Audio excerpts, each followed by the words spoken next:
হাসিব মাল বয়স 12 নামে 5ম শ্রেণীর এক ছাত্র বিয়ের পরের দিনেই কন্যা সন্তানের বাবা হলো। শুক্রবার রাতে অন্তঃসত্ত্বা কনে সুনিয়া আক্তার বয়স 18 ওই সন্তান প্রসব করে। ঘটনাটি ঘটেছে বাগেরহাটের মোরেলগঞ্জ উপজেলার উমাজুরি গ্রামে।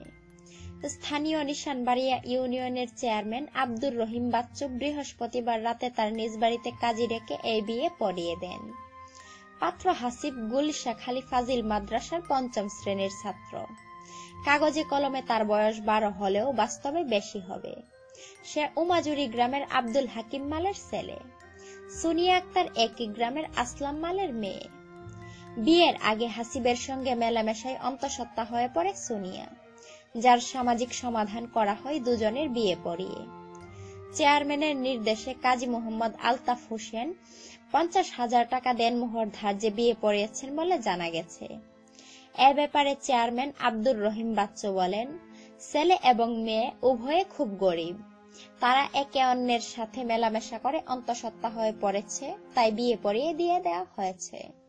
ছাত্র হাসিব মাল অভিযোগ করেন, অন্যায়ভাবে অন্তঃসত্ত্বা কনেকে আমার উপর চাপানো হয়েছে। সুনিয়ার গর্ভের সন্তানের দায় আমি কেন নেব? আমি তো লেখাপড়া করছি। অসহায় শিশু ছাত্র হাসিব মাল এখন পালিয়ে বেড়াচ্ছে বলে জানা গেছে। ভিডিওটি লাইক দিন এবং বেশি বেশি শেয়ার করে সকলকে জানার সুযোগ করে দিন।